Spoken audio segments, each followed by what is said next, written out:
It's 2 after 1 p.m. Eastern, and most of the presenters, I see them on here with the exception of Christopher at this point. So, I'll try to like either text him or something here as we move along. But we'll get started today, and I'm just going to quickly review the agenda.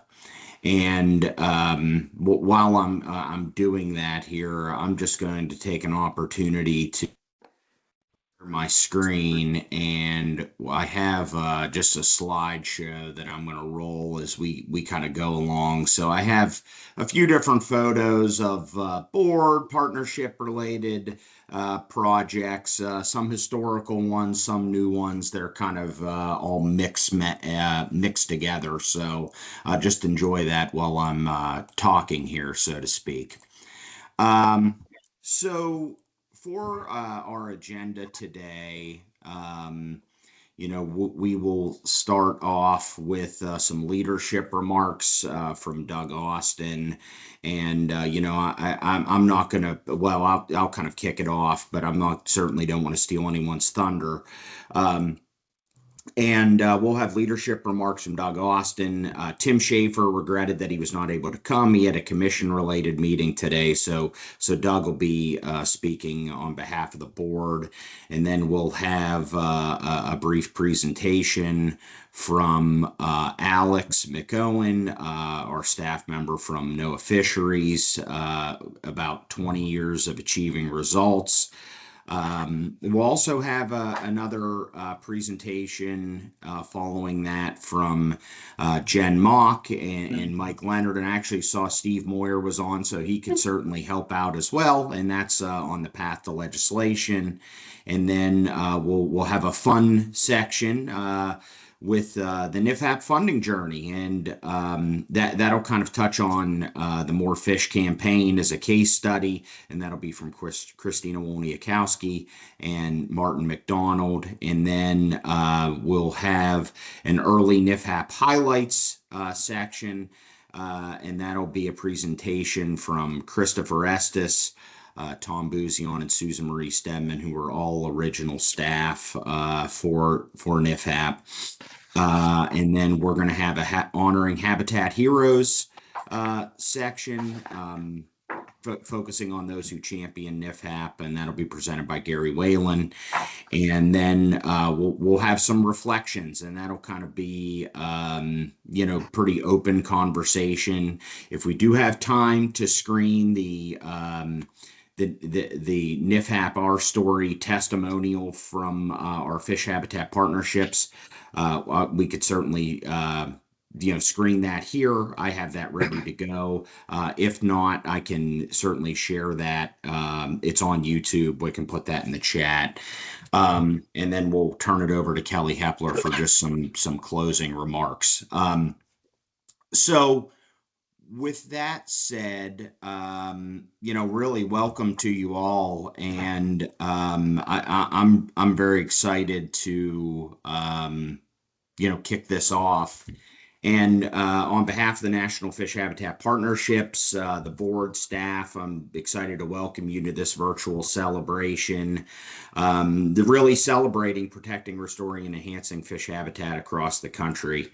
We're grateful to have a lot of diverse partners here today from federal, state agencies, former board members, current board members, and folks that really played a role in making this partnership what it is today. Really, I'm not going to get too far into all the accomplishments that this program has had over the last 20 years, but certainly excited to hear about some of our presentations today.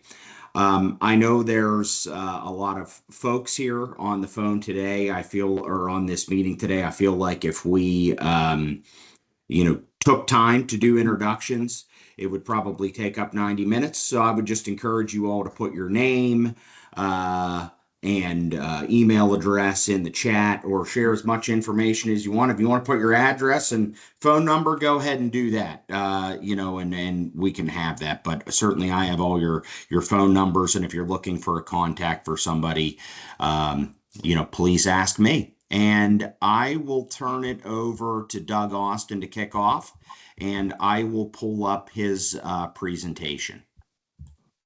Great, Robin or Ryan, thank you. Is the voice okay? Can you guys hear me fine? We good? All right. All right. Thank you, Ryan, and thanks for the opportunity to talk with this group. Tim does extend his apologies for not being able to be here with you all. He, as Ryan said, he's got a commission meeting today. I did talk with him last week, and I'll try to convey as best as I can some of his thoughts, and obviously mix a little bit with my own, and share this. And I do mention the title here, Building on Shoulders of Those Who Come Before Us, because what we've been doing here with NFHAP is, an extension of what people have been thinking about in terms of habitat for a long, long time. So Ryan, go ahead, second slide, please. I do want to first off acknowledge the chairs of NFHAP, since this is supposed to be some comments from the leadership. Of course, Tim, Robert Boyles, Ed Trieber, Tom Chapineau, Kelly Hepler, of course, on the call here, and John Cooper. Every one of these folks I've gotten to work with and know, and just phenomenal folks. Very much want to extend my appreciation for each of them stepping into those leadership roles and taking on an effort like this and carrying it forward with their sweat equity, their reputations, their hard work to help us be where we're at right now. So thank you all. Kelly's on the line here. He'll be able to talk a little bit at the end. So thank you. Thank these folks. One of the things that as I'll get to this, Tim wants to make sure is that we not thank just the leadership, but we're going to be thanking everybody else here, because without you all, this leadership wouldn't be successful. So second slide, please, Ryan. So for me, habitat is a long-term commitment from fishers. This is from the first issue of Transactions of the American Fisheries Society. They first met in 1870. This was published in 1871. That first issue, 156 years ago, one of the key topics they focused on was fish passage in tributaries to the St. Lawrence River. They went to Congress. This organization then, at that point called the American Fish Culture Association, thought significantly enough of habitat issues that this was one of their key issues right out the door. Prior to that, next slide, Ryan, and there's lots of examples of this. I just wanted to put some marker out here. This is Robert Roosevelt. This was Teddy Roosevelt's uncle, and he wrote under the pseudonym Barnwell this book back in 1862 about trout fishing, game fishing, Northeast. And again here, one of his key themes was not just about catching fish, but the fact that so much of the habitat in the Northeast U.S. had been despoiled already. Atlantic salmon were on the downturn, shad were on the downturn, lots of the native fish were being gone. And the focus of a good part of his book was to recommend people recognize the importance of habitat. And this was a long time ago now, 180 years, 190 years, something like that. So it's an issue that I'm sorry, not quite that far, but it's a long time ago. So we are following the footsteps of people who are literally giants in this area. So Ryan, next slide, please. As will be talked about later in the early parts of NFHAP, the Sport Fishing Boating Partnership Council had a vision enough to establish a working group.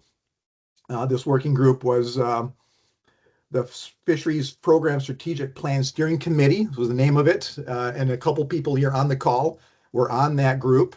I think Kelly, you again were part of that. Steve Moyer, I think, is on the call here. There's a few other folks. Jim Martin may be on the call. There's others that may have been on this, but this was sort of the framework for what ended up being where we're at right now. This group made the recommendation that's on the screen right here. Fish and Wildlife Service and its fisheries program should serve a catalyst among states, tribes, and other stakeholders to develop the National Aquatic Habitat Plan. Ryan, go ahead. And that resulted in what came about of this, which was the first National Fish Habitat Action Plan. And go ahead, Ryan, to the next slide, which was a massive piece of work. My original version of this said, do not try to read this, and don't. But what I want you to do is recognize the number of people involved in this process, which was outstanding.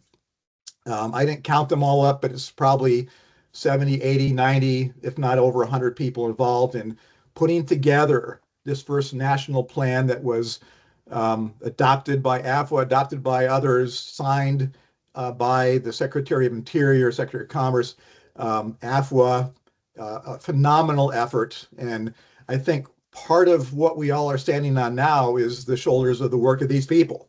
Many of them on the call here, many of them retired, others are still moving fish habitat forward. Ryan, go ahead. Next slide, please. And that's resulted in what we have, 20 partnerships, this extensive network across the country, following in part the North American Waterfowl Plan, but making its own vision. We modeled this upon that, but we recognize that fish are different, and the fisheries efforts at that point were existing in some cases. So although we use lessons learned from them, I think NFHAP built a course that has been successful in its own venture because of the idiosyncrasies and nuances of the fisheries community. So this is a great place for us to be, and really want to dwell upon this for a little bit. Next slide, Ryan. And I think the key part of this whole effort has been partnerships. And obviously that's in the name, but we recognized all along that for this to be successful, for anything to be successful, it needed to be engaging and fully in partnership with the vast community of people working in fish habitat from the very local level. In my now retirement, I work with groups right here in South Central Pennsylvania doing fish habitat work, to the national, to the federal agencies, the states, the big nonprofits, foundations, and others. The 5-year report, which is focused on the left, talked about 720, but I think the actual number is more about 1,500. That was in one of the early reports. 1,500 partnerships, partner groups involved in NFHAP helping to establish these fish habitat partnerships and move this whole process forward. That's the engine of NFHAP. That's the essence. That's who we are.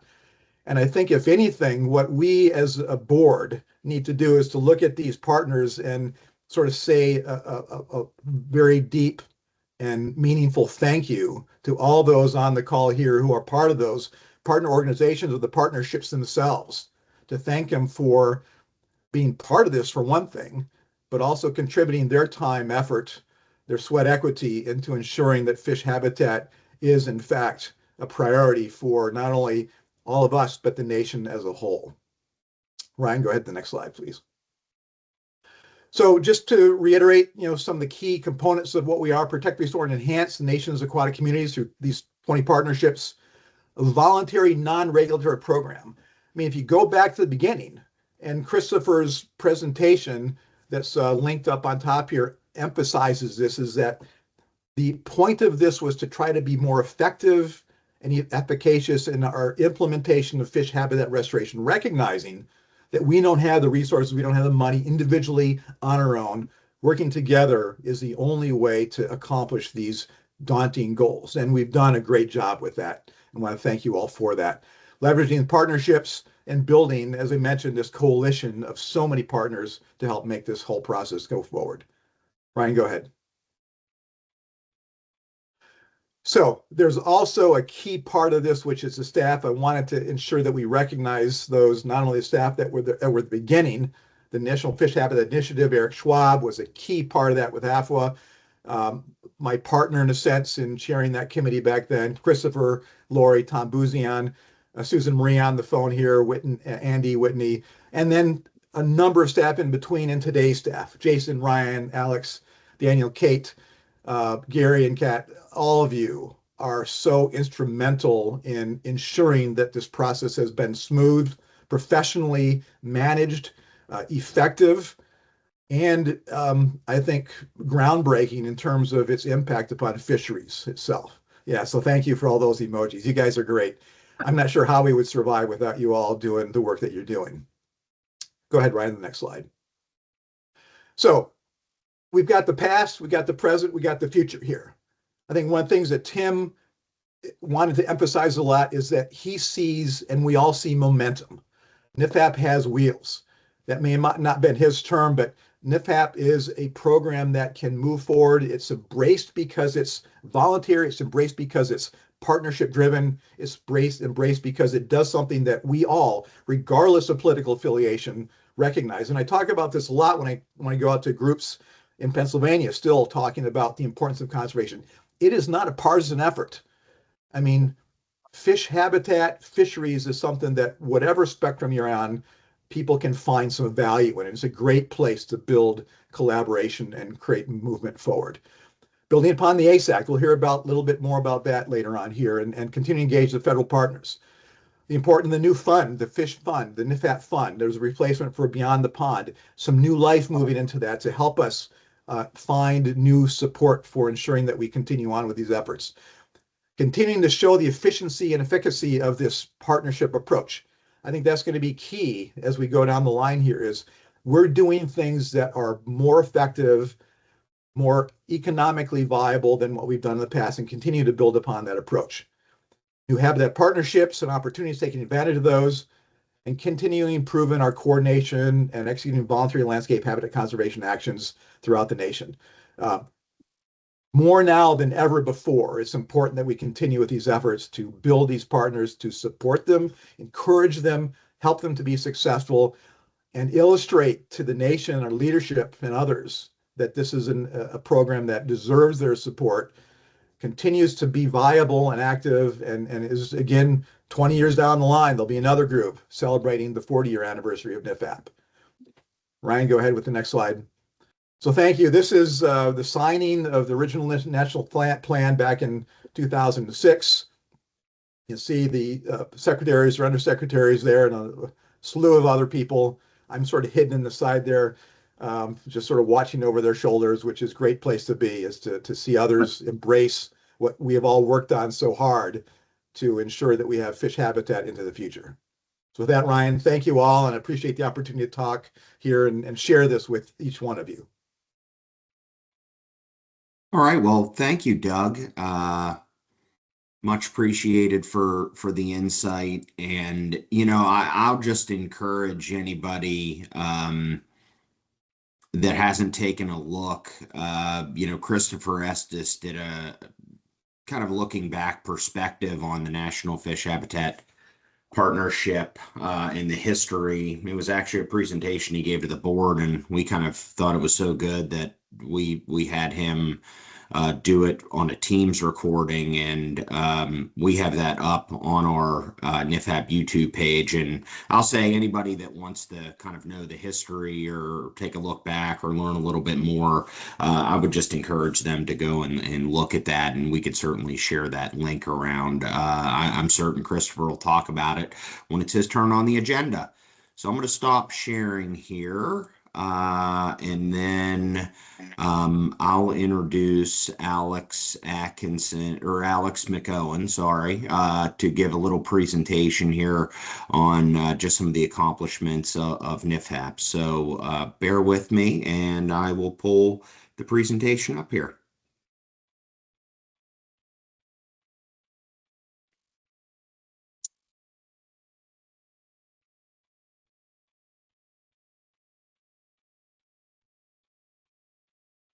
Thanks, Ryan. Can you hear me okay? Yes. I thought we lost you. Oh, nope, I'm here. Okay.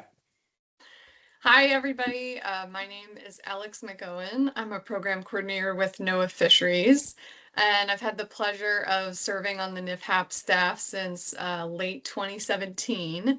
Emily Green was my predecessor who sat at NOAA Fisheries, and I learned a lot from her, and I've learned a lot working with this group so far, and I look forward to hearing from a lot of you all and continuing to learn more about the history and foundation of NIFHAP. Following this introduction. So thanks, Doug, for really setting the stage. I just have a really brief couple of slides to sort of touch on the achievements that NIFHAP has set to date in its mission to protect, restore, and enhance fish habitat across the U.S. Next slide, Ryan. So we're obviously only going to scratch the surface here, but have a pretty impressive map, and want to kind of plug our NIFHAP project tracking database that may be a new product for some of you. Two of our staff, Daniel Weefrey at USGS and Kate Sherman at the Pacific States Marine Fisheries Commission, have developed this really awesome and powerful tool for us to compile all of our project data in one place. And it's really an awesome tool. Maybe one of you can drop the link into the chat so folks can see it. It's a publicly available tool, and in it you can find proposed projects, active projects, and completed projects, lots of different fun stats that summarize what NIFHAP has achieved over the last 20 years. And it's got really great ways to filter and sort the data. So if you're really interested in zooming in on your state or your region, this is a great place to go to kind of see all NIFHAP has achieved in your area over the last 20 years. Yeah, great. Thanks, Ryan, for dropping that in the chat. And wow, obviously looking at this map, you can really see the breadth of the projects scattered across the US, touching every state all the way out to Hawaii.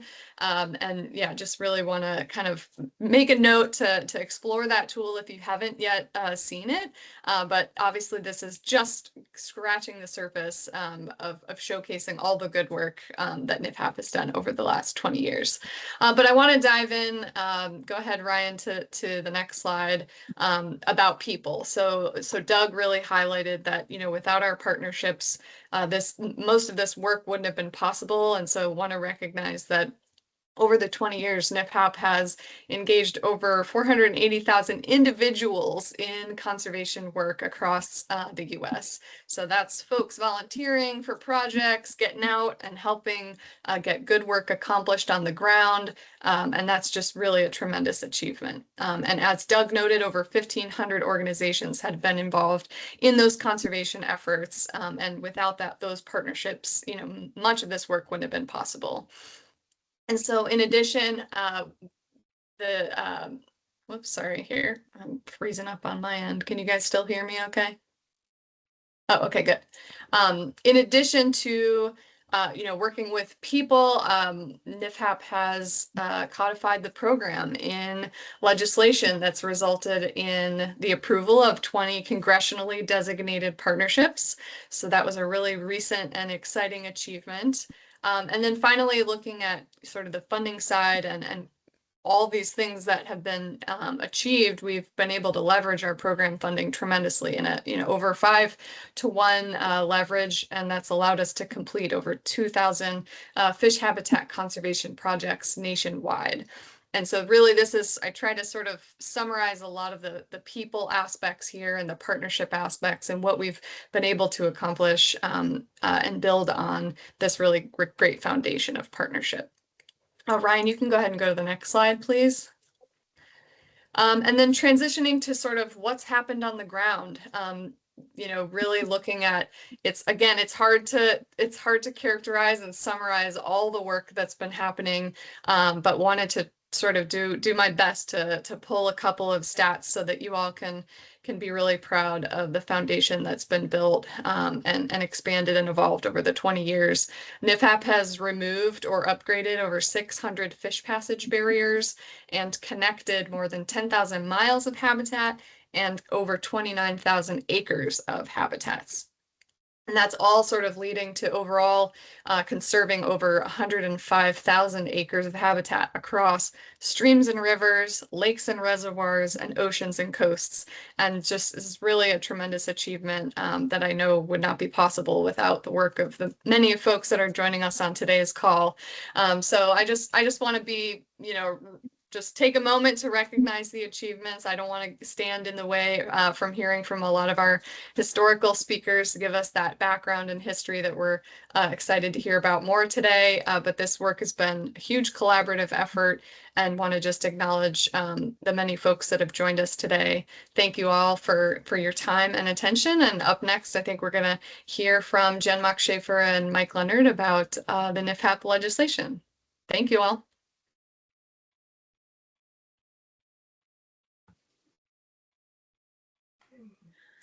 Thank Well, you, good afternoon, Alex. everyone. Yep. Can you hear me okay? Yeah, I can hear you just fine, Jen. And I'm not sure if we have Mike Leonard. I did see Hey, Steve Ryan, I'm Moyer on. was. Oh, okay, great. So Uh, yeah, I know I don't have any slides from you all, but you know, feel free to just kind of run through here, and I'll be looking forward to hearing about this. Well, thank you all. I'm going to start and then I'll pass it on to Mike. The last time I tried to do a Teams PowerPoint, it didn't work well, so I chose not to do that today. Okay, so you're just going to get a bit of the legislative history and the trials and tribulations that led us up to where we are today. So as you all know, the National Fish Habitat Conservation through Partnerships Act had a very long history. You know, and it had the path of many pieces of legislation that moved through Congress. You introduce a bill with bipartisan support, and then you have different powers that be, and whether it's Republican or Democrat, and you know, as those powers change in the Senate and the House, the legislation changed and it morphed, and you pick it up and you make more changes to address certain concerns, and then you have a change of power of Republican to Democrat and Democrat to Republican, and then more things change, and over time you end up with a bill that doesn't necessarily look like where you started, and you may not be where you wanted to be. And so when I became the new government affairs director for the Association of Fish and Wildlife Agency, and working, you know, with my colleagues, many of which are here on the phone or in the meeting, realized that we were really pushing hard to get this bill introduced and part of Senator Murkowski's sportsman's package. So back in those days, there was a strong effort to pull together sportsman's legislation, hunting, fishing, trapping, shooting range, and package them together and move it on behalf of our larger conservation community. And so the great senator from the state of Alaska, Senator Lisa Murkowski, was introducing her sportsman's package. And there was a huge push from our community to include national fish habitat legislation in her bill. And I remember very distinctly, I was on my way to the Southeastern Association conference, and we were doing a really hard grassroots push on her in particular. She was chairing the Energy and Natural Resources Committee at the time, to include our fish habitat bill in her legislation. And I got a call as I walked into my hotel room down there that saying, please call off the dogs. We've heard enough. We know there's broad support for this legislation, and a lot of it coming from Alaska. So please, these are the reasons we can't include your bill. And it was pretty high level, and they had heard the message loud and clear and committed at that time to working with us on the legislation. And so while we didn't make it into her sportsman's package that time, there began a sort of like a new evolution of the bill. We took a step back and said, okay, clearly there's some challenges that have been created over the years, and it happens. It's called a Frankenbill in my language, where it just evolves to the point where it doesn't resemble where the current political climate is going to allow you to go. So took a step back. My first meeting on the fish habitat legislation with her, Senator Murkowski's lead staffer, sat down for an hour and a half, ended up being about red snapper legislation in the Gulf of Mexico. And so as a sidebar, you never know what other types of legislation within the community can create some confounding, you know, circumstances that you have to work through. So that was another lesson learned from a broad perspective. You never know how other efforts are going to come back and affect exactly the thing you're working on that you think is very distinct and different. It's not always the case when it comes to politics. So moving that forward and aside, began to take a step back and look at the legislation, and we realized, and we were told, you have problems with the chairman from the Senate EPW committee as well, and that was Senator Barrasso. He has some constituents with great concerns. So there was a team of us, I believe it was me and Steve Moyer and probably Gordon and Mike and others. And we walked in, we had a great meeting with Senator Barrasso's staff, and it started something like this. Page 2, line 6, ensure. Page 3, line 24, this phrase. And it went so like page, line, words, phrases, over the course for the entire bill, and then identified some broad constituent groups that had expressed concerns that we needed to work with. So I think we left that meeting going, okay, there were a lot of changes, a lot of concerns. So, taking a step back and looking at the bill and sort of seeing how we got to where we were, Christy Plummer and I went over and met with one of these constituents that was expressed the most number of concerns with Senator Barrasso's office. And we took the bill and the word and verse literally from the bill that was concerns. And we really sought to understand where they were coming from first, why the word ensure creates so much fear and consternation and a connotation of regulation, if you will, which is not where we wanted to go with this bill. Obviously, trying to create voluntary conservation opportunities for fish habitat. So we worked through all of that, and at the end, we came up with different words and phrases and different ways of addressing the needs. And when we got to the end of, I guess it was an hour and a half meeting, Christy and I looked at each other and said, okay, well, what else? And they were speechless. Like, well, I don't have any more concerns. That's it. Like, well, we'll invite you to our meeting and you can join us and express, if there's something else that comes up, we're happy to address it. And it was a pivotal moment, because once we addressed all those concerns, there were a few others that were lingering that later came back and included by Senator Barrasso's staff in the end of the bill. But, we had to move from a place of political aspiration to a place of political reality, starting at 75 million and moving to someplace that was a little more doable from a political standpoint, multiple revisions. And then once we got to that point, working with Senator Murkowski's office to fine tune the language and the seats on the board and the other things that were important to the state of Alaska, and, the regulatory concerns from Senator Barrasso's office, here comes the National Fish Habitat Conservation Through Partnerships Act, with our longstanding legislative champions, CRAPO and such. So realizing that at that point, then it was included in Senator Murkowski's sportsman's package, and it passed the Senate, and it was cherry picked a couple of times out of the EPW sportsman's arena into her packages, because she knew that that was important for Alaska. She knew it was important for our community at large, the broad sportsman's community and the fishing and boating community, and moved it out of the Senate a couple of times. Finally, it went to the House and never came back, and it went to the House and it never came back to the Senate. That revolving door, sometimes realizing, okay, we have issues in the House, we've got to figure out what those are. And then in comes Senator Barrasso's ACE Act, American Conservation Enhancement Act, and it found a lovely home there, in which then we stood up another very broad-based coalition, from Audubon to ASA to AFWA, DU, very broad in perspective, in order to come together to push the American Conservation Enhancement Act forward. So at this point, I think I'll hand it over to Mike. If he's still here with us. Yeah.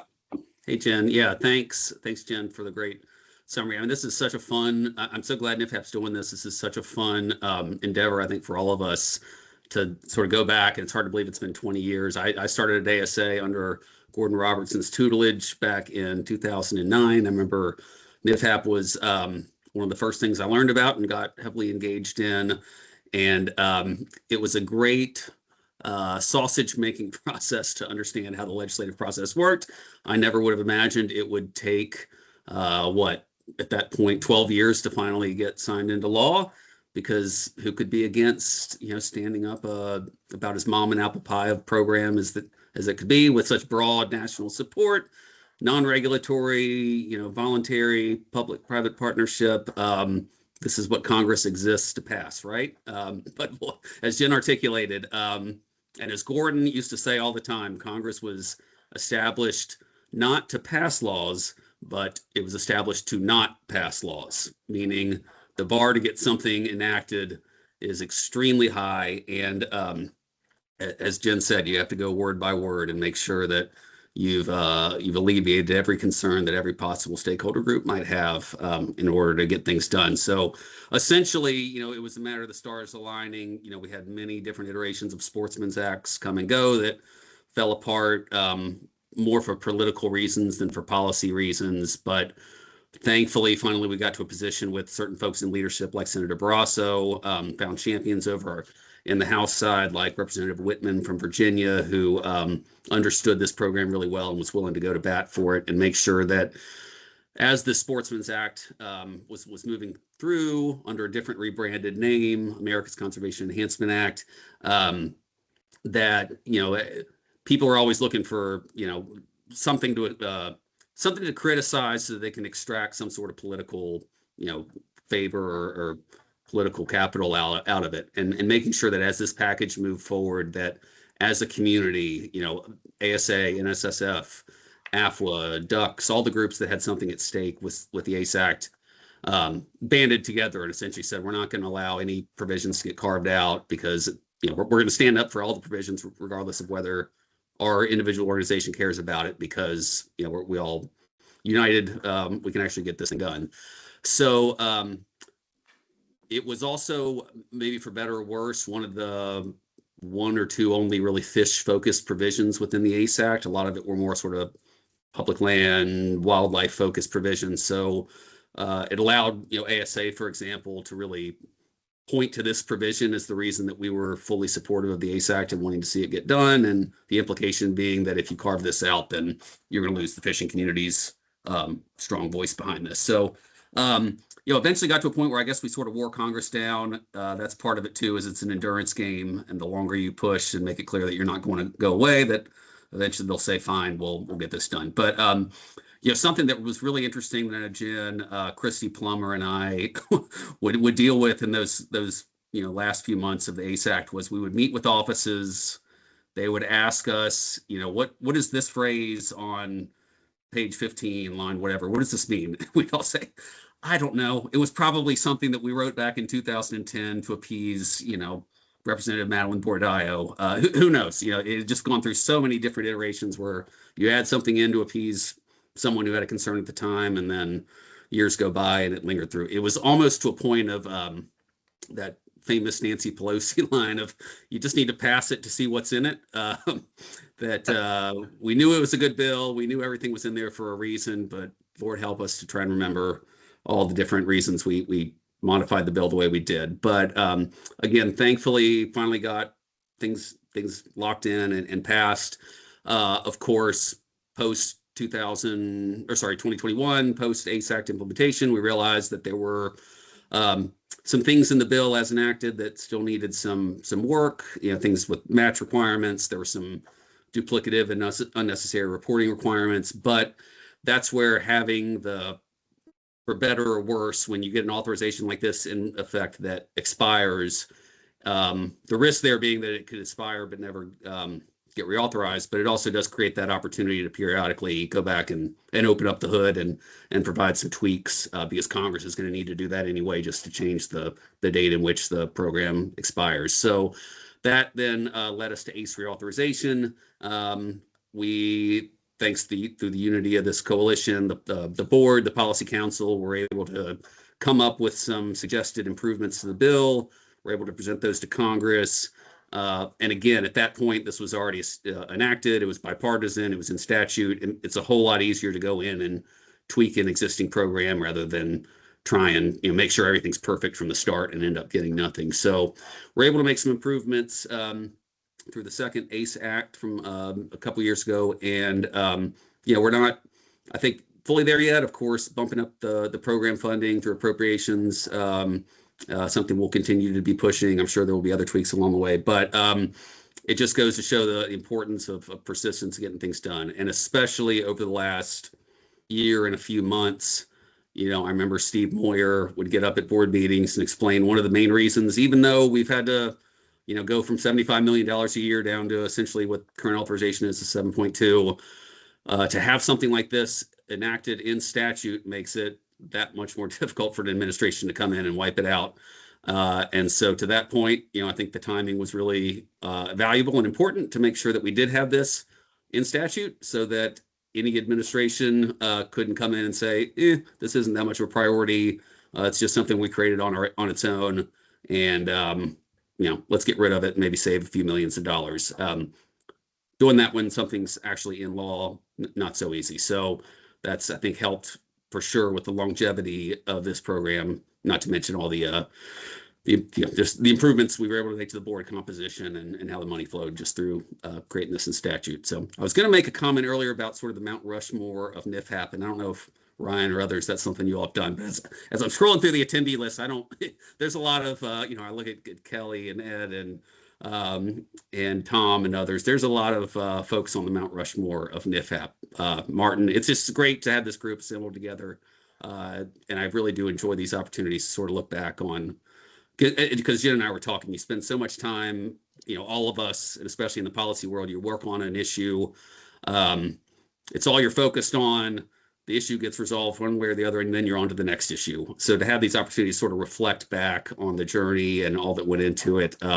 Jen was reminding me of folks that we dealt with in Congress, some of the more involved staffers that I'd completely forgotten about. A lot of time and energy that went into this, but it's great to see the reward come from it. And 20 years, it's going by really quickly, and can't wait to see where the next 20 years goes. So stop there and turn it back to Ryan or whoever, unless Jen, you have anything else to add.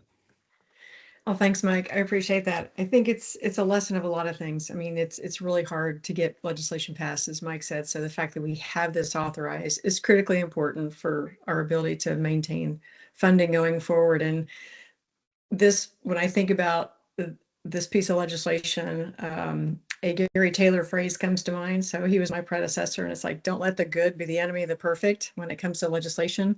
There is no perfect piece of legislation.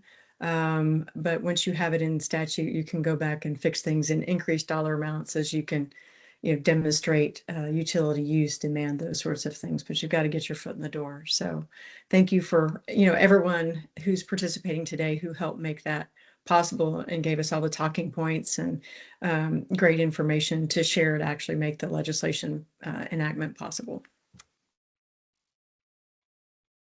Thank you, Jen and Mike. Yeah, that is really,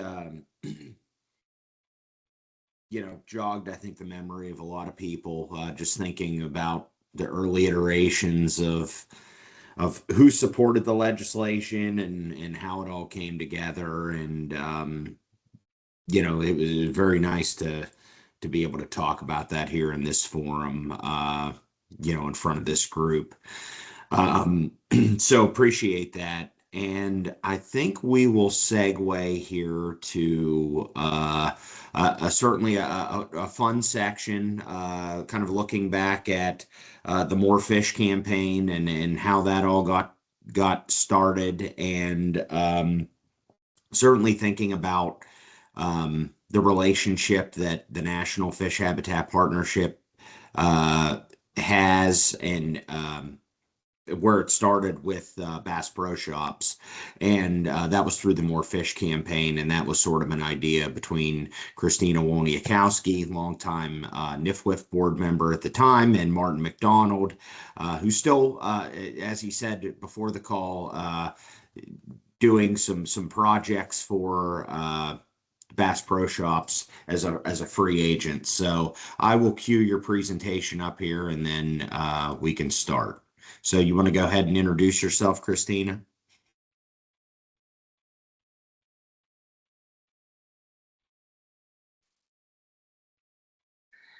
Wow. Hello, everybody. I'm just so thrilled to be here today. And at the time I started with NIFHI, it was, I believe, 2002 or 2003, with the National Fish preparing the National Fish Habitat Action Plan. Of course, I have mine here.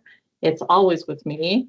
And because what has been accomplished in the last 24 years has really been amazing. When we first started this as a crazy idea, it was, it was just our dream to get to where we are today. So this is particularly thrilling for me to hear all the presentations from the legislation and everything else. And and certainly the 20 years of accomplishments. And I really appreciate, all the remarks about where we've been and how far we've come. So I'm Christina Volniakovsky, and I served as the National Fish and Wildlife Foundation Western Regional Director from 2000 to 2014. Currently, I'm the Executive Director of the Columbia River Gorge Commission out here on the West Coast. And my partner in crime with the More Fish campaign is Martin McDonald. And I'm not sure how many of you know, but he received the U.S. Fish and Wildlife Service Lifetime Achievement Award for his work here on fish habitat. So Martin, you want to introduce yourself before we kick this off? I sure will. Martin McDonald. I was the Director of Conservation for Bass Pro Shops for 25 years. Now I'm a freelancer working with Johnny Morris on conservation projects and other public affairs projects and different programs that we've operated, like our Fishing Dreams event for disabled veterans, etc. But I want you to know that Christina was a great partner in the More Fish campaign. And you see us in that poster right there. We actually raised money at all of our store openings for the More Fish campaign. And that $2, it's like $1 the customer gave, National Fish and Wildlife Foundation gave $1, and then Bass Pro gave $1. And so it was an exciting time and a lot of excitement about more fish. So Christina, I'll turn it back to you to go through some of the other slides. Okay, so we needed something that was very simple and very straightforward. And so More Fish is certainly the easy slogan that was very helpful for raising public awareness. So not just raising money from many different foundations, but also through all those store openings, really helping people understand kind of what the crisis was with our freshwater species, our water flows, our water quality, and who doesn't want more fish. So this was our infographic of the day, and it went to all the store openings, and it was really great. So next slide, please. Brian? Yeah, thank you. So let's go way back in time. So I did want to, since we are talking about, this effort from the very beginning, I wanted to point out that Steve Williams, who was at the time the Fish and Wildlife Service director, and Johnny Morris, who was the founder of Bass Pro Shops, they were members of the Sport Fishing and Boating Partnership Council. And after lots of discussion about the state of aquatic habitats and fisheries across the country, they said, is America ready to scope out the national fish habitat effort? What can we do about this? And of course, everybody said yes. And so I really want to commend the Sport Fishing and Boating Partnership Council for being really the spark that got all this started. And with scoping meetings, with fish habitat conservation-oriented stakeholders, state and federal agencies, nonprofit groups, sport fishing groups, and many other interest groups all around the country. And so that's what led to AFWA's decision to establish the National Fish Habitat Initiative and to be tasked with writing this concise but powerful vision for our national fish habitat. And that was the action plan. And Just that one, Go ahead. Christina, I was going to do one editorial note. I was at this meeting and it was exciting. And John was particularly excited when Steve made that motion. And he had just hosted a fisheries conference at Table Rock Lake on fisheries and habitat and that sort of thing. And he fried up some morel mushrooms deep in the Ozark Mountains and fried them up for the fisheries folks. And they really got to chatting with that and some good things that they had to drink. And they came to an immediate conclusion that the biggest problem in fisheries were aging reservoirs. So he really got excited when Steve made that scoping recommendation. Great, thanks for that added information. That's really important. And because of all those scoping meetings, Bass Pro Shops, John and Martin decided to join NFWF in trying to create a momentum for getting more money mobilized for developing these fish habitat partnerships and for funding projects across the country. Next.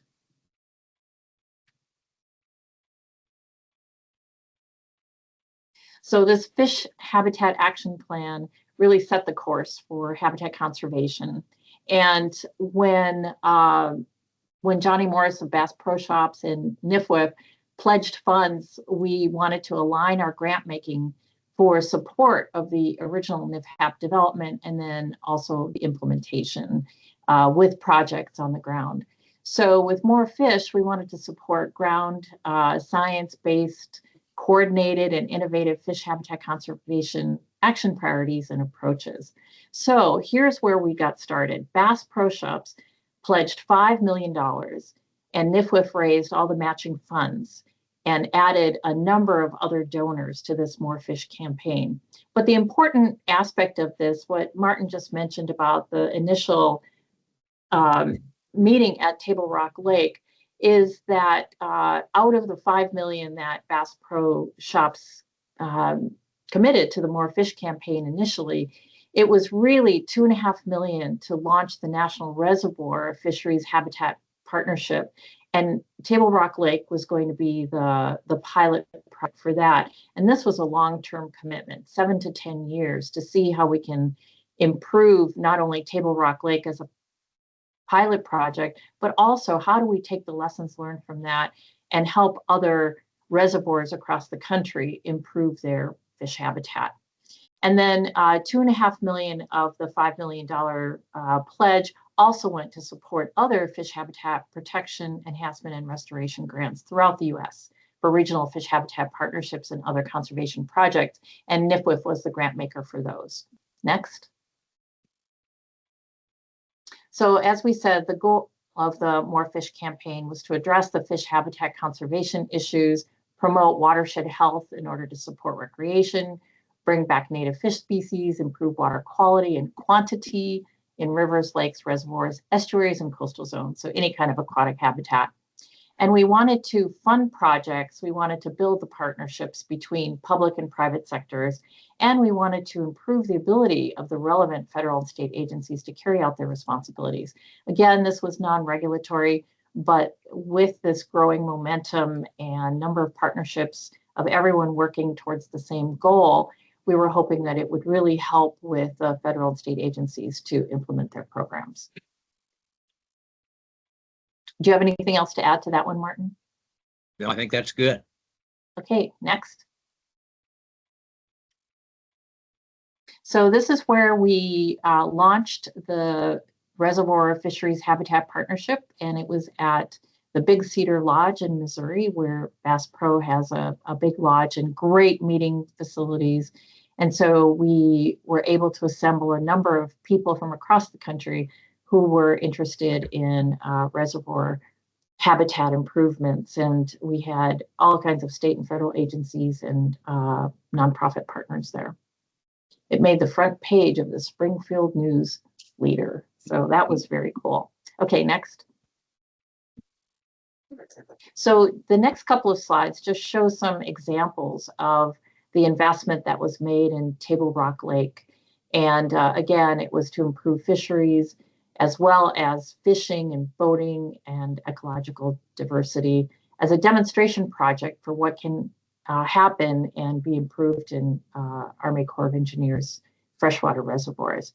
For at least 7 years, I was involved in doing site visits out there and monitoring the data, and it was really a very exciting project. Next. And just want to relate one thing, Bass Pro, the marine side, the boat business, donated fish habitat barges to Missouri Department of Conservation and Arkansas Game and Fish, so they actually could dump cedar trees in the water. Yeah, that was really fantastic. So the picture kind of in the lower center is one of the fish habitat barges that were donated. And really, it was amazing that throughout this project, there was at least $4 million that was invested in it. There were 2,024 fish habitat structures installed. There was an additional 193 installed in Bull Shoals Lake. And if you don't know, I'm sure most of you know where Table Rock Lake is, but it's on the border of Missouri and Arkansas in the Ozarks. It's really a beautiful place. And it also received excellence in Conservation Excellence in Conservation Award from MAFWA in 2014. Next.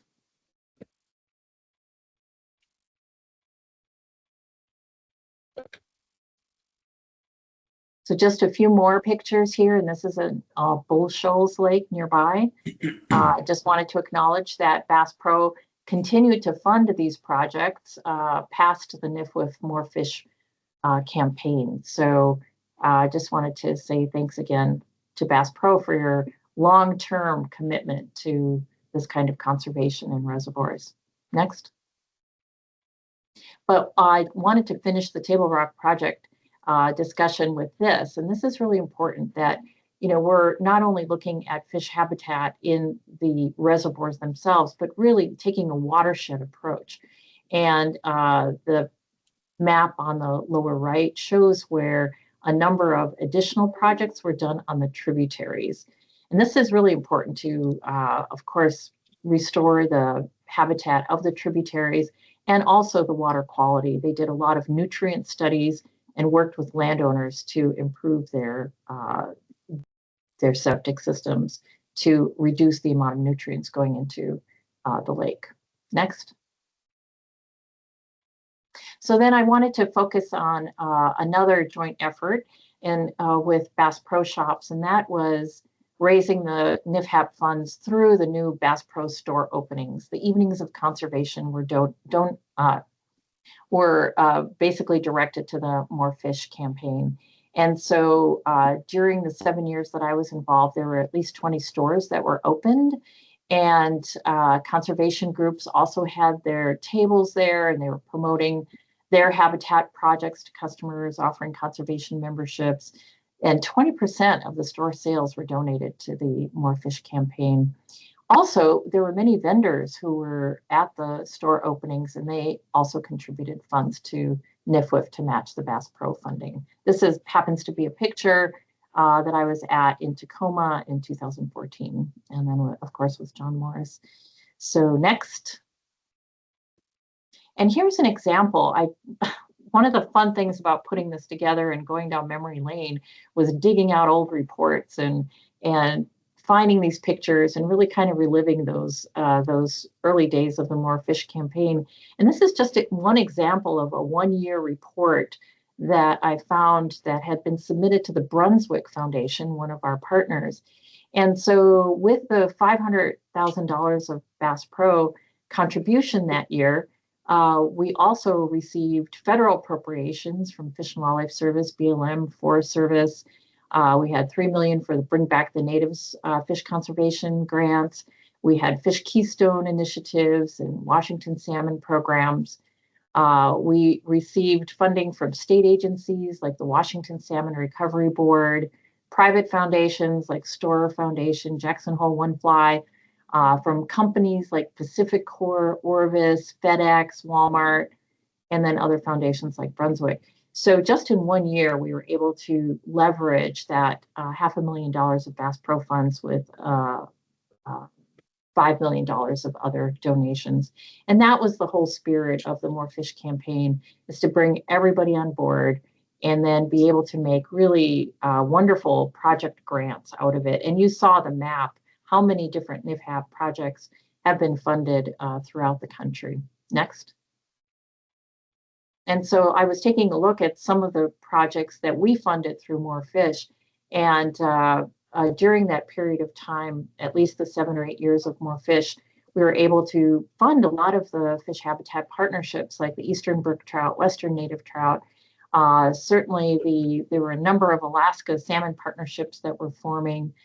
We funded a whole Washington State salmon conservation program for fish habitat improvement, as well as many other species like Southeast Native Bass Initiative. And I see Tim Birdsong is on the call today, and it was really fun working with him on Southeast Native Bass Initiative. So, you know, putting these funds to work and developing these private public partnerships to raise this money, it was a very exciting time. And then that laid the foundation for all the other fundraising that all the fish habitat partnerships did themselves, plus all the commitment that the state and federal agencies have continued to make in this NIFHAP effort. Next. So I wanted to close this presentation with a memory of Jim Martin. He's still around, but he couldn't join us today. And we wouldn't be where we were with the National Fish Habitat Action Plan if it wasn't for Jim Martin, who had been the former fish chief for the Oregon Department of Fish and Wildlife. And he's my fishing mentor. We go salmon fishing every year. So I get the benefit of his wisdom every time we get to wet a line. But he was best known for moving the needle. And as an original member of the NIFHI Core Working Group, he helped to author that action plan. And he kept saying, you know, we have to move the needle on fish habitat conservation. And so I asked him, because he couldn't be with us today, I asked him if he wanted to pass on some reflections from his work with NIFHI and NIFHAP. And he says, I think what I remember is how many people fought for this idea when others were willing to give up on it. I see the fish as an indicator of something important, water resulting from a healthy watershed. Some felt we couldn't afford yet another initiative, but I always felt that when funds got tight, we would need a logical and unifying metric to set priorities and to evaluate the effectiveness and efficiency. I still believe these things. I'm proud of the original idea and hope it still galvanizes a bigger dream for current leaders as it did for those of us in the beginning. Next. So I want to say happy anniversary, NIFHAP equals more fish. And finally, the last slide is that we're here, and you can reach us on these emails. And we also want to remind you to check out Christopher's NIFHAP orientation webinar. And I know we've got the link in the chat. But Martin, do you want to say the final words here today? I just say that every day should be a more fish day. Christina was amazing to work with. And this number of folks that are on this phone call, as I see your pictures, this is like Hall of Fame for fish habitat today. But he did Yeah, say so- it's allowed. Yeah. Somebody's unmuted. Yeah, there we go. So anyway, I just want to thank you for giving us the opportunity to be here together. I love seeing all the people that I have worked with over the decades, and plus some new people, and really appreciate everybody's presentation. So thank you for letting us be part of this celebration today, and look forward to the next couple of presentations. And hopefully one of these days we'll get together in person and give each other hugs and high fives for the work we've done, even though we've still got a lot more to do. Gosh, what a great amount of momentum and accomplishments we've made already. Thank you. Well, thank you, Christina, for the wonderful presentation. I thought it was really great overview and such a neat quote slide that you put together from Jim there at the end. Unfortunately, he couldn't be here, but thanks for kind of pulling that into your presentation. I thought that was great. So next we'll hear from the three amigos that were sort of the original staff or a core part of the original staff for NIFHI and NIFHAP, and that would be Christopher Estes, Tom Buzion, and Susan Marie Stedman. And I will pull your presentation up if you want to take a minute, Christopher, to turn your camera on and unmute yourself, and I'll get ready to pull your presentation together here. So, Mike, can you not see me? My camera is on. I can see you now. Okay, thank you. You want me to start introducing while you're? Yeah, sure. That would Okay. be great. Hi, everybody. I guess it's such an honor to be part of this effort. I've been involved since the stakeholder meetings in the early 2000s, and then was asked to help Eric Schwab, who was AFWA's lead person for the Fisheries Water Resources Policy Committee, and to help spearhead and support Eric in coordinating all the country's fish and wildlife agencies and coordinate this effort to write the action plan, with Doug Austin selected to be the lead director over the whole operation.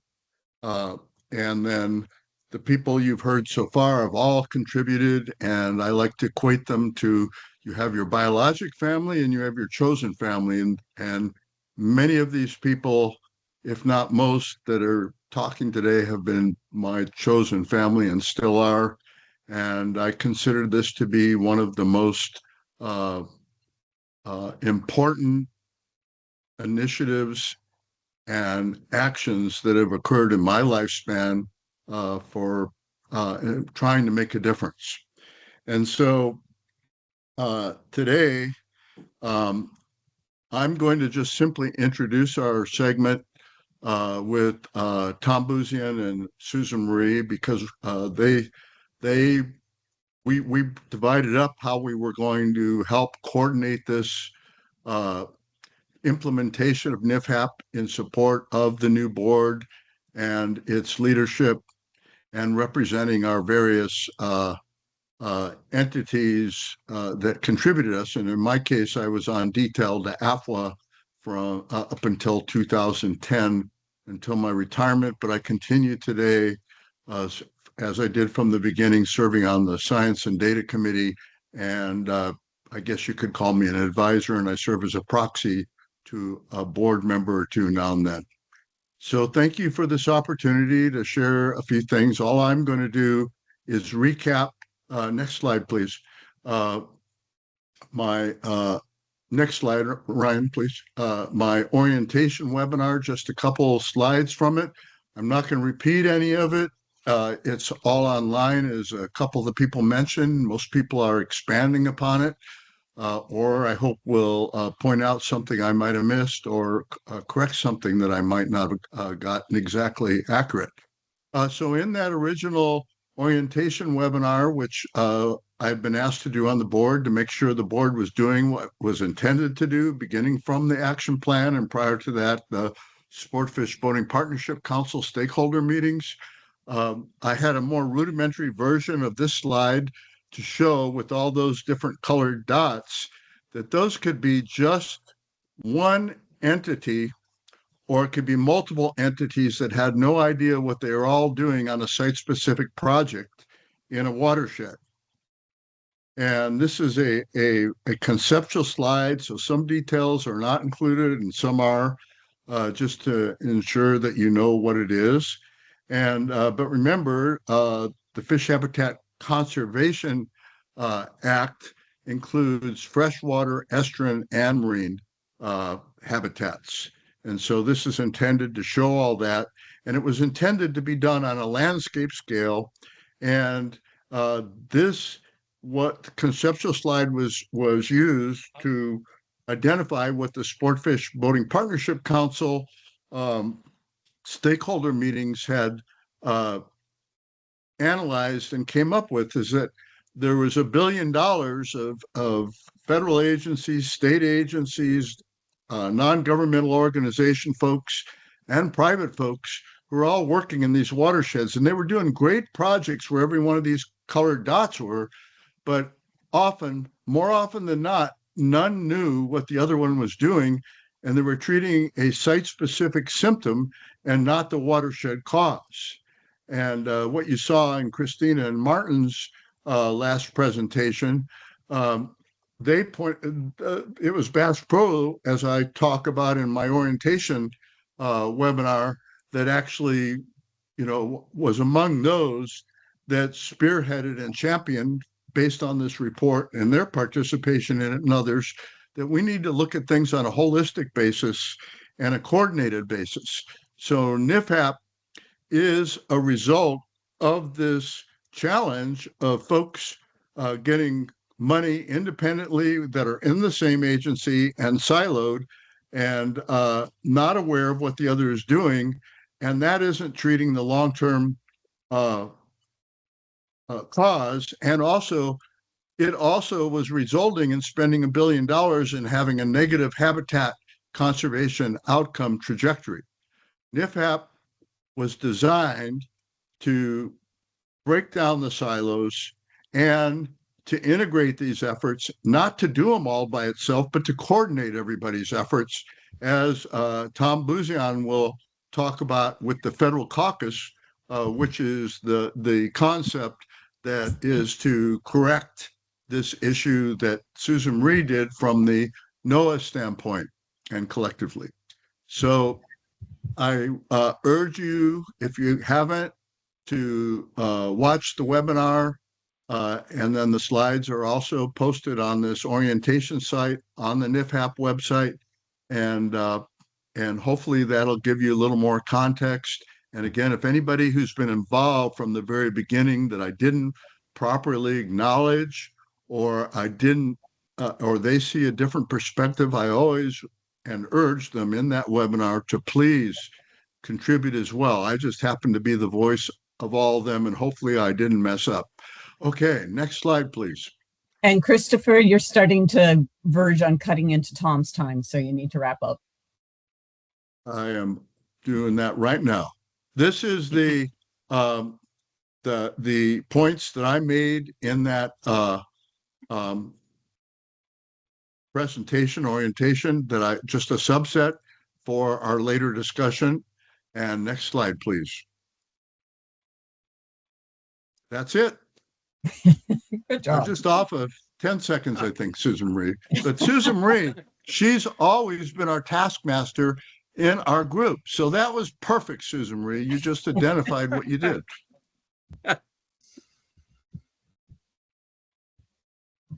Good job. Okay. Okay. Hey, Christopher, I'm going to pick up from there. This is Tom Buzian. There's a lot of history engaged in this call today, and I hope that as we review that history, we can make it relevant to the people who are still trying to create the future. And for those of you who are too young to recall, I was the lead staff person for the Fish and Wildlife Service assigned to NIFHAP for more than 8 years. In 2006, 20 years ago, the service created a new senior level position to focus on NIFHAP. And I transferred into that role from my prior job as a branch chief with the fisheries program. And my roles with the board staff were mostly liaison with the fish habitat partnerships and the lead for fish habitat partnership guidance, and also the convener of the Federal Caucus. And then, of course, I administered the Fish and Wildlife Service funding and participation in NIFHAP that included project tracking. But if we go back a little bit before, in the years before NIFHAP, the late 1990s, early 2000s, the service's fisheries program had been pushed to focus more on habitat. The House of Representatives, through its Interior Appropriations Subcommittee, had repeatedly directed this program to become more habitat-based and to focus less on fish hatcheries in their budget. And my friend and mentor and my supervisor at the time, Hannibal Bolton, had created a popular fish passage program in the service, but for the most part, we continued to focus on hatcheries over habitat. And then also during those years, the fisheries program went through a long period of navel gazing under pressure from both Congress and OMB. The Sport Fishing and Boating Partnership Council has been mentioned here today, very important player. They're appointed by the Secretary of the Interior to advise Fish and Wildlife Service. And they played a crucial role by engaging all the states and other partners in the processes of strategic visioning and planning and evaluation for the fisheries program. And the National Fish Habitat Initiative emerged from that, as Christopher discusses in his presentation, as Christina mentioned. When the states, through AFWA, endorsed the initiative, took it on as their own in 2005, that really energized the process to move it ahead. But the Fish and Wildlife Service, we signed on enthusiastically as a partner in this. We had been engaged from the beginning. And in the 2006 budget, the House of Representatives added some funds specifically to support further development of NIFI and to fund the first on-the-ground cost share projects that we would call NIFHAP projects. At that time, we were under the Bush administration, and they supported NIFHAP because it was consistent with their political theme of cooperative conservation. They liked voluntary, non-regulatory programs, and they really despised the regulatory programs like endangered species. Support for NIFHAP in the administration led to very strong engagement in the federal caucus in those first years, and the administration testified in support of the NIFHAP legislation when it was introduced in 2006. For fiscal year 2007, then, the administration first requested funds in the service's budget for NIFHAP, and that allowed the service to expand its own participation, but also to provide funds to AFWA for the NIFHAP Science and Data Committee, the communications efforts, and for board operations. And then additional funds were requested for NIFHAP in the 08 and 09 budgets. Meanwhile, other agencies like BLM and Forest Service realigned their whole aquatics programs with the goals of NIFHAP and fish habitat partnerships, partly coordinated through the federal caucus. Then, when the Obama administration came into office in 2009, we were optimistic that the support for NIFHAP would continue. The new director of the Fish and Wildlife Service was Sam Hamilton. He was a huge supporter of the Southeast Aquatic Resources Partnership. Sam even talked about NIFHAP in his confirmation testimony to the Senate. But tragically, Sam died of a heart attack while skiing in the Rockies just 6 months into his term. And our next service director was Dan Ash.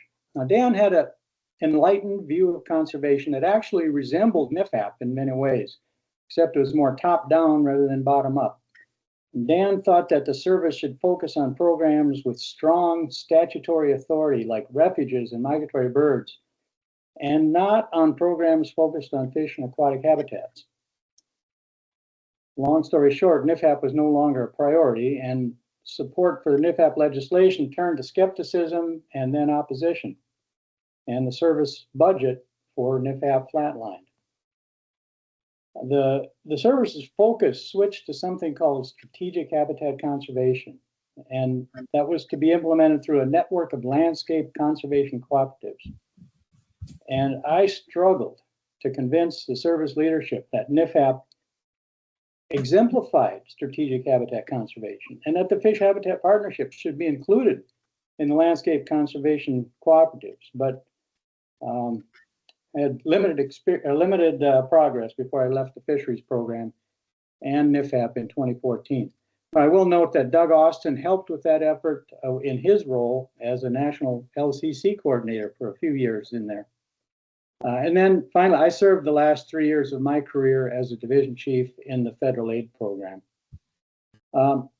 If I can draw any lessons from my experience with NIFHAP that might be relevant today, I guess as you paid attention to the day-to-day and nuts and bolts management, don't lose sight of the aspirational nature of NIFHAP. I mean, keep expanding that partnership and focusing on the root problems and measuring and communicating the results. It's easy to get distracted by day-to-day concerns.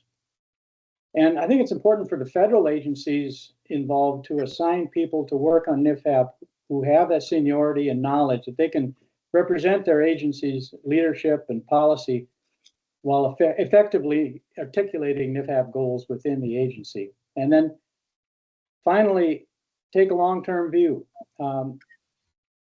Political support will vary over time. It has varied and it will continue to. So we must not get discouraged when the priorities change. NIFHAP has persisted through one generation, and I think we can ask the question, what will future generations think of us when they look back in 100 years? So that's basically all I had to share. I'll turn it over to Susan Marie. Thanks very much, Tom. I came to NIFHI, the initiative at first, from a background in interagency collaboration, but not in terms of restoration, but in terms of those dreaded regulatory programs, specifically consulting under the Fish and Wildlife Coordination Act and later the Essential Fish Habitat provisions of Magnuson-Stevens. And I promise there is a connection here back to NIFHAP. In that world, interagency collaboration was the lifeblood of what we did, because our recommendations were advisory, not binding. This was not the Endangered Species Act. This was somebody wanting to put an LNG facility on the Gulf of Mexico shore and kill all the larval fish that were going to be swept up in its water processing facilities.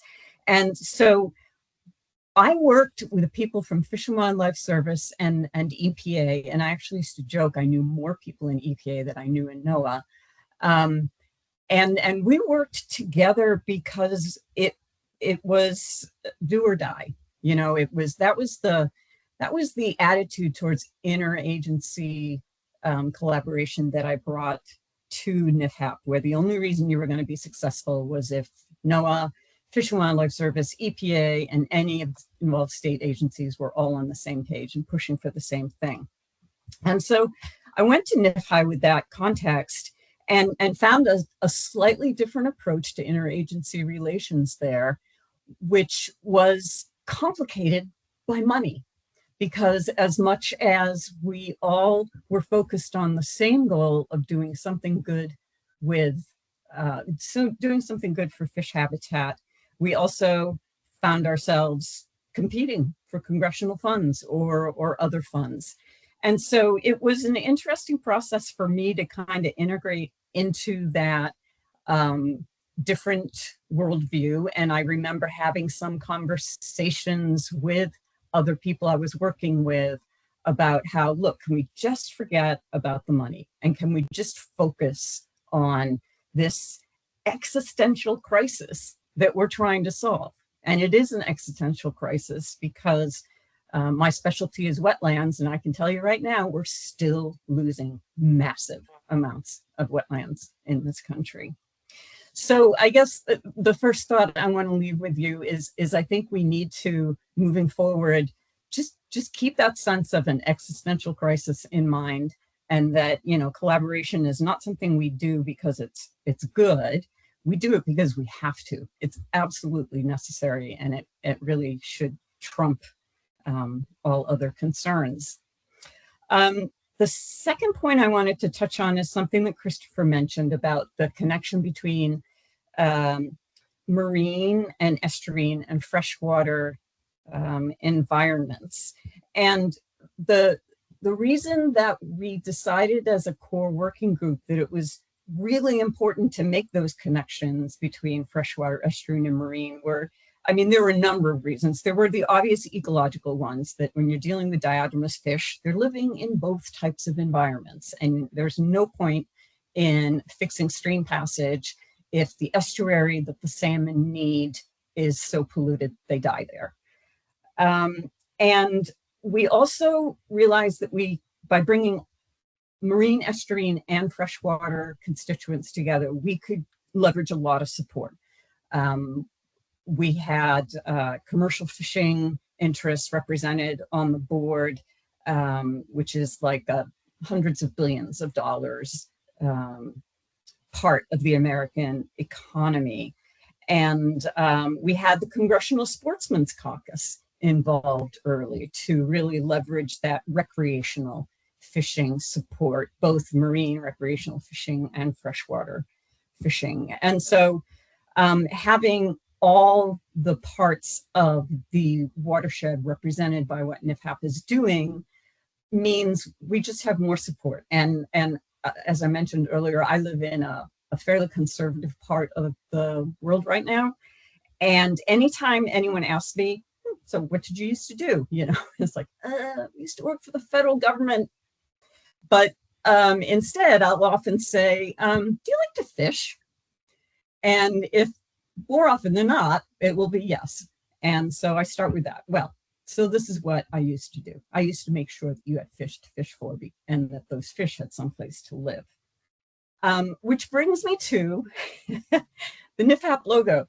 I don't know if you guys can tell, but I am wearing a national fish, a NIFHAP logo shirt. This is like one of the originals. I don't know if I was wearing this to the signing ceremony, but I'm sure we got them not long after. This original logo does not look like your current logo because the original logo has waves underneath the fish in the stream. So when I noticed that the waves were gone, well, first, those waves were put there intentionally. It wasn't a design consideration. It was, we've got fish in streams, but we also have fish in open water, and we need to capture that. And so I don't know when or why the logo lost the waves. I'm hoping that doesn't mean that NIFHAP has also lost that connection to estuarine and ocean environments, because that's really, really important. And then finally, I'm going to just mention, this is something that others have brought up, but the word conservation includes not only restoration and enhancement, but protection. And protection is a difficult word to talk about because it brings in connotations of taking habitat away from people so they can't touch it. And but going back to this existential crisis of fish habitat, we are continuing to lose habitat, and sometimes the only way you'll have anything around to restore is to protect it, particularly in coastal areas, before it's turned into another shopping mall or housing development in Florida with finger canals, so people could say they have waterfront property. Protection is more cost effective than restoration. That's a really big thing to keep in mind. And no, you don't get a ribbon cutting ceremony, but it's important. And I would really encourage the NIFHAP board going forward to look for those voices who are accomplished in protection, because it takes a different mindset. It takes a different set of skills. The Nature Conservancy is a great example of a group who already does a lot of that. And I know they were an active partner at the beginning of NIFHAP. But we need to make sure that we're doing as much protection as we can, as well as restoration. And with that, I will turn it back over to Ryan. Thank you, Susan Marie. And just to keep it on time here, we're going to jump right into Gary Whalen highlighting some of the heroes of NIFHAP. And I'm going to cue Gary's presentation up now. Thanks, Ryan. I'll just quickly introduce myself. For those of you who don't know me, I'm Gary Whalen. I'm retired from Michigan Department of Natural Resources. I've been involved with NIFHAP and NIFHI for over 20 years. I was on the core writing group back in the good old days. I'm currently the AFS president, so that's what my current role in retirement is. And when Ryan mentioned this to me a few weeks ago, actually I was on vacation in Montana, I said yes right away, but I did not consider how on earth I'm going to do this, which is, typical reaction of most of us. So I thought about it a bit, and I changed the title slightly because I think there's a combination of heroes here and warriors who have worked for many, many years. And the warriors actually comes from one of the people I will talk about. So I'm going to talk a bit about the early NIFHAP champions, but I want to make it clear that this is not an all-inclusive list. I could have selected another 20 people and put it in here too. So this is my best guess. So go ahead, next slide, please. And I used of course, a pseudo-scientific way of doing this. I took a look at the people who are on the core work groups. I did an analysis of the initial board attendees, and I examined Stan Moberly. If you didn't know Stan, I'll talk about him in a few minutes. Stan developed a Habitat Warrior list, which I have a copy of. And there are 137 individuals. Many of them are on this call, which is really pretty neat, and 100 organizations. So I use those as sort of the core of information to try to derive at least a list of who I think the really key people were up front. But if those of you are on this call that think that you should have been included, I would have been glad to, except I got 10 minutes. So And I didn't include the NIFHAP chairs, board chairs. And I did that intentionally. You heard a little bit about them earlier. Each of these people, John, Kelly, Tom, Ed, Robert, and Tim, all of them have left a mark on NIFHAP. And we should be incredibly grateful for all their efforts, because it's not easy being a board chair and frankly herding a lot of sheep around sometimes, going in many different directions. So a remarkable group of people we have been blessed to have. Go ahead and the next slide, please. So the first person I want to recognize is Gary Myers. Now, Gary was a pretty interesting individual who I had a chance to spend quite a bit of time with.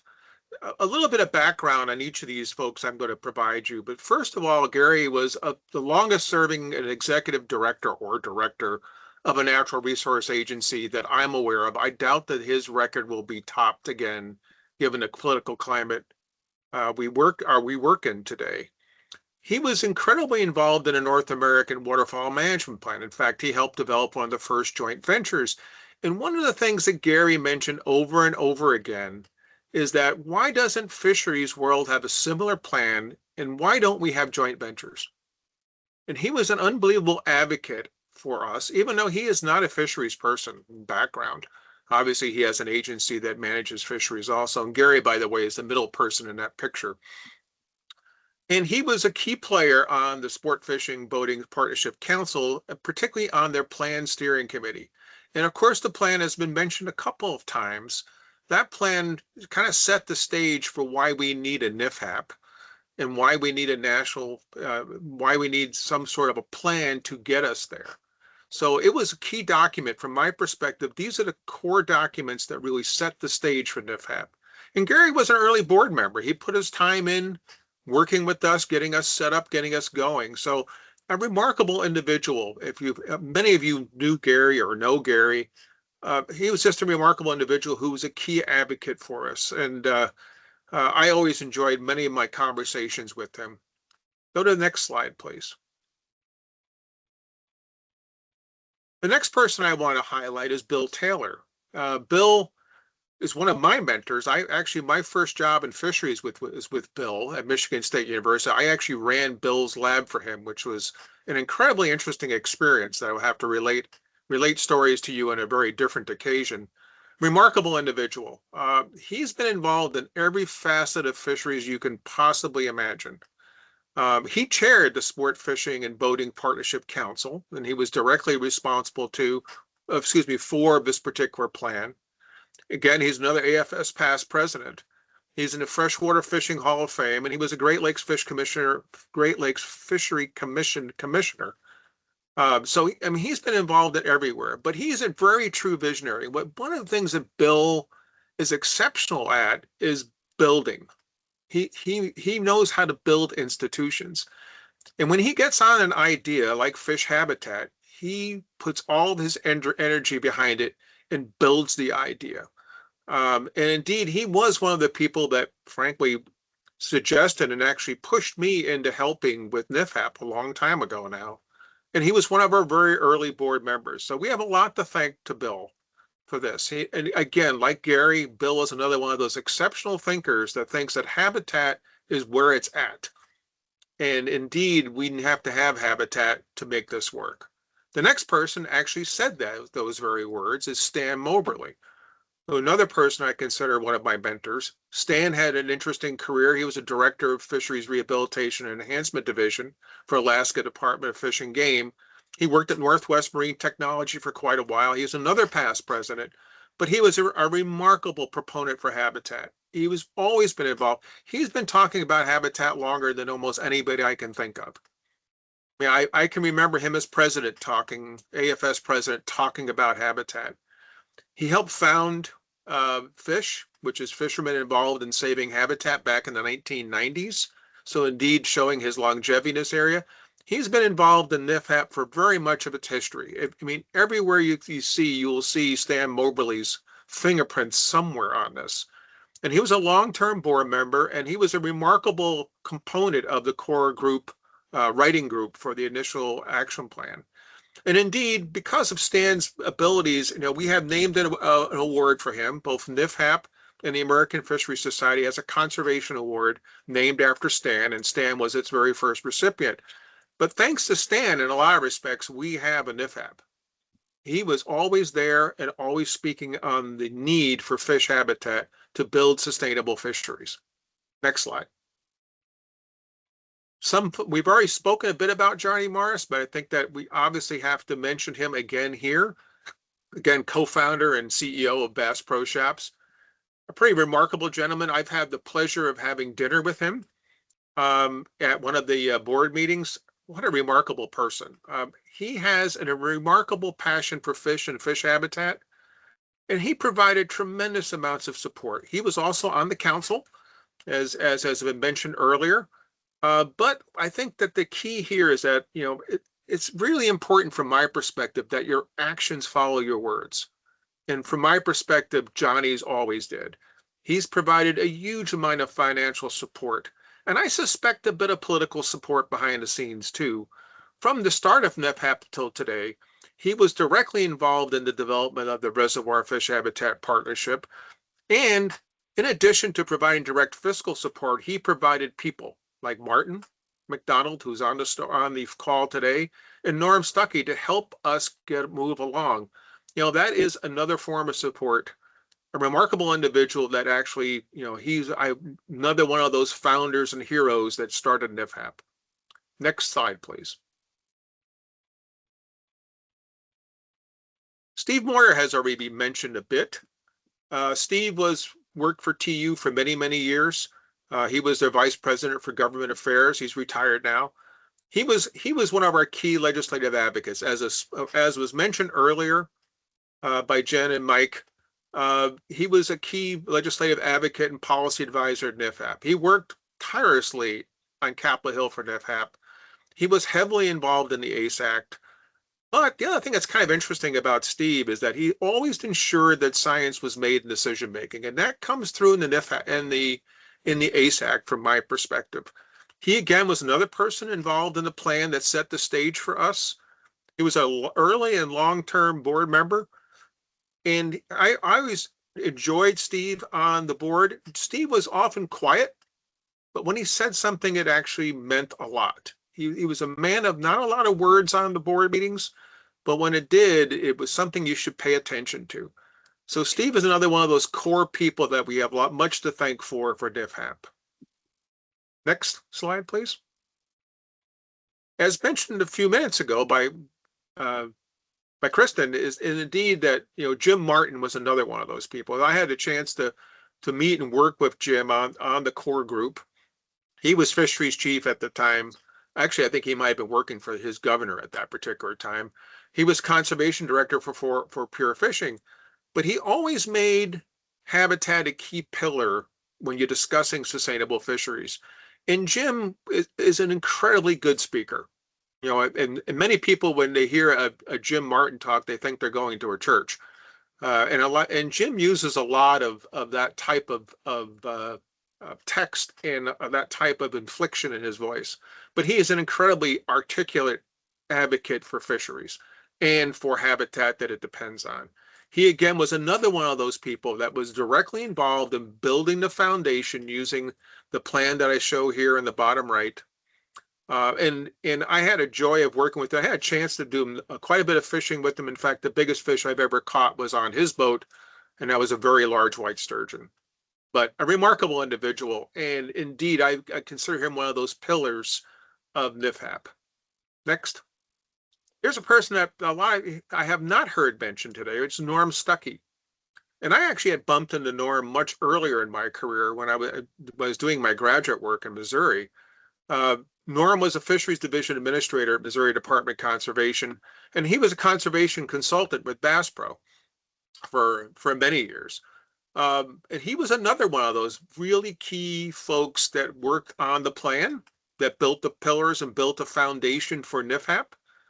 And he chaired the core group. He chaired the core writing group, and frankly, he steered us to the final document. And interesting, I found it entertaining that we had already had a presentation on the More Fish campaign. Actually, Norm would call it the MoFish campaign. And often and early, he would use that text when we were writing the plan. And he also was a key founder of the Reservoir Fish Habitat Partnership. So Norm, I consider another one. Norm was one of those people who was just, well, he wasn't always right underneath the radar screen, but indeed on this effort, he was underneath the radar screen, making sure that the plan got done in a timely fashion. So I appreciated his efforts. I consider that to be an organizational skill. Again, you're herding a bunch of cats, and getting him to get things done on time was a remarkable skill, and we should have much to appreciate for Norm. Next slide, please. Another person who has not been mentioned yet is Steve Williams, who was the U.S. Fish and Wildlife Service director, who went on and during the very early NFHAP days, when NFHAP was starting to be generated. And he went on to be the president and ultimately now a board member of the Wildlife Management Institute. But he was a key part of the Sport Fishing and Boating Council member. He was a member of the council. He's an ex officio member. But I think the real key with Steve is he sort of set the foundation that the Fish and Wildlife Service is going to be a big partner. And as alluded to by Tom Buzion, yeah, there was certainly a lot of pressure from many other entities, in particular Congress, that Fish and Wildlife Service get involved in habitat. But he ensured that Fish and Wildlife Service was going to put resources into NFHAP. And frankly, Dale Hall would be another person I would have lined up here very in a similar perspective. Dale did the same sorts of things, but they at the very highest levels of NFHAP ensured that that agency would be involved directly in this work. Next slide, please. Another person I haven't heard of much about is Doug Hansen. So Doug, another really interesting, and I very much enjoyed my opportunity to work with Doug. He was a director at Game and Fish and Parks in South Dakota. Again, another member of the folks that put together the core plan, but he was a tremendous advocate at OFLA meetings for NFHI. He spoke often about that, and ultimately, well, in his words, led him to being an early board member, but also one of our very first vice chairs. And Doug was a pretty interesting guy. I enjoyed. And he was also very articulate, but a man with a lot of, again, a man that did not a lot of words, but when he did say something, they mattered. And so he made a difference at the OFLA meetings, I believe, to making sure the other directors knew that NFHI was out there, in addition to John Cooper, who I did not mention here in this list, but because I've stayed away from the board chairs. But Doug made a big difference early in NFHAP's career and building the core for us. I unfortunately did not have a picture of Doug. I could not find one. So I had to use one of the South Dakota facilities. That's actually the Rapid City facility to represent Doug. I apologize to Doug if he's on. I did not see him on, but I tried. I really did to try to find it. Next slide. But you know, NFHAP has a cast of thousands, it seems. Well, not really, but a little like a Cecil B. DeMille movie. I could have pulled any of these people out of this list, and frankly, a whole bunch of other lists, along with a whole lot of OFLA leadership, people like Eric Schwab and Ron Reagan, and there were others there. But a couple of people I want to pull out of this list to note is their longevity. You know, longevity is a pretty important biological trait from my perspective. So there's two people I want to note, actually three on this list. One is Christopher Estes. You know, Christopher has been around this effort for its entirety. And yeah, he's been retired a bit and sort of moved off to the side, but every time we asked him to come to bat, he's been there. So a remarkable individual. And I've had a chance to know Christopher now for almost 3.5, 4 decades now. So I've known him a very long time. So indeed, a really remarkable individual. Thank you for adding that in, Christopher. Another person I want to acknowledge that almost has the same longevity, not quite, is Stan Allen. You know, Stan is our current board vice chair, but Stan has been with us a very, very long time and has been committed to the cause for decades. So again, another person I wanted to express my thanks for. And then finally, there's one other. Oh, Steve Perry. And if your name didn't show up on here, I hope you don't take offense to that, because frankly, you're in a cast of many more department. But Steve Perry is another that has been with us a very, very long time, and has all of those people I'm mentioning here at the very end. Each of them have left a footprint on NFHAP. in our foundation. Susan Marie is another. I could go through each one of those folks here and provide you a dissertation on them, and they have all deserving of time and effort on our part, and a gigantic bunch of thanks for their efforts over the many years. So if you would go to the last slide, it has been a real honor to do this, and I really enjoyed it.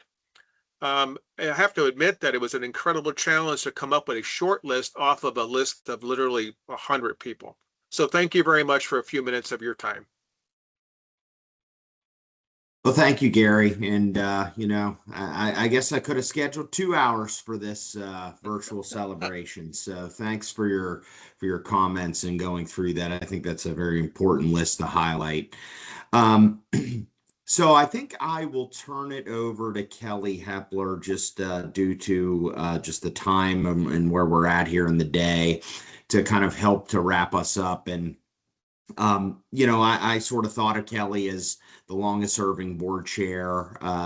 He's kind of seen the growth of NIFHAP, probably the most from the perspective of being the chair of the board. So Kelly, if you could just take us home here, that would be great. And we'll wrap up this great day and celebration for the 20th anniversary of NIFHAP.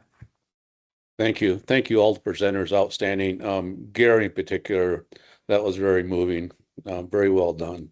And I love it, Susan Marie, when you cut Christopher off. That reminds me so much summer board meetings. So very well done. Before this meeting started, I listened to a podcast of Johnny LeCoq. He's down in Mexico, where he spends a lot of his time talking about how Fish Pond started, and now he's talking about citizens scientists and things. But the reason I was thinking about that, first of all, everybody probably knows who Johnny LeCoq is. He's on the board. Johnny's one of these artistic, creative people who I could just listen to forever. He's very inspiring. But what it did, though, it took me down the road that Gary went down, is that, how blessed we've been to see the number of people in this orbit around National Fish Habitat. And if there's one message for the people who are now in control of this, is just think about the time and effort people put around this. Some of the most outstanding leaders in conservation I've known, I've been doing this now for almost 50 years, have been touched this one way or the other. We've lost some very dear friends like Jim Range, Hannibal Bolton, who I dearly love, Stan Morbaloo, who I spent a lot of time around, professionally as well as personally, fishing with Gary and others, on Stan's. We all owe them, a gratitude that, it's very hard to, articulate, and going to listen to Jen talk about that legislation, 12 years. But I remember a lot of discussions we're having with the board. By the way, Jen didn't mention some of the problems she's dealing with was the board members, and I was probably one of them. But you had to have a lot of patience, but they all showed perseverance, flexibility, working their way through Congress as a change in administration happens. That is probably one of the greatest things we have, the legacy we have right now, is that legislation in place. And they articulated very well why that is, because it made us who we are today. The mission, the perseverance of that mission is amazing. 20 years ago, and if we want to go back and change that mission, I wouldn't change a word of it. The partnerships, that's truly the lifeblood of why we're doing this, is those partnerships. That's why we started, why we're still successful. I always enjoy talking about partnerships. I hope the board continues on providing them the opportunity to discuss things with you and actually interact with you during those meetings. That's incredibly important. A lot of them are going to lose touch of who we are. We're not top down, as Tom was talking about, we're bottom up. That's what sets us apart from everything else that we're doing. So please spend time with those partnerships. One of the things, I'm going to end up here real quick. You guys have all done a great job, but I remember, Gary, when we first did the national assessment, we went out and we picked up 4 or 5 postdocs. And I remember, what a great deal that is, because they're cheap. And they did some incredible work for us. Well, my daughter, I'll wear this, my Harvard shirt. She's a postdoc at Harvard now. So I see the other side of that. We don't pay them. I think people at McDonald's make more money than some of those postdocs do. So I see that twist. But the main reason I wore this shirt today is go back to the point that Tom made earlier, is that we can't be disheartened when different administrations come with different ideas. I mean, science does matter. Science will always matter. And, you know, and I appreciate everybody on this phone call who's involved in science. So we have to look forward. Things will change to the positive. So with that, I just want to thank everybody. I appreciate everybody. It's been an honor for me personally to be involved with everybody. I mean, today was really a hoot. It really was, seeing everybody again. You know, my heart's smiling. You can't see it, but it is. But habitat's important. So always think about a habitat. Bless you all and hope you have a great, productive summer. And Ryan, that's it for me, sir. Oh, before I forget, I wanted to bring this up. Ryan is one of those habitat heroes we didn't talk about. Incredibly humble man. I've watched him now for years and years and years. I was part of his hiring committee with Ron Reagan. He is willing to do anything to make this thing work, whether it's taking out garbage or accepting a large check with Johnny Morris. And the reason why we're getting a lot of money, you know, from Martin and those guys is because the man sitting on my screen right in the center, which is very appropriate, Ryan Roberts. So Ryan, thank you. Appreciate it. On that positive note, I will be quiet. I don't want Susan Marie to come and tell me you're done. Well, thank you, Thanks. Kelly, and really appreciate the kind words. Wonderful thing. We will memorialize this. We will have this recorded, and we will have this shared on YouTube. So we will make sure we send this around to the distribution list for maybe some folks that didn't get to join us today. But thank you all, and hope we can schedule another one of these. Let's do it sooner than that, like maybe 10 years, maybe 5 years. I don't know, but we'll get it all figured out. And thank you all for joining today. Much appreciated. Please leave your contact information in the chat if you'd like. So thank you all. Thanks, everybody. Happy anniversary. Yes, thanks, Thank you, everybody. Martin. Oh, good. You came in at the end, Christopher.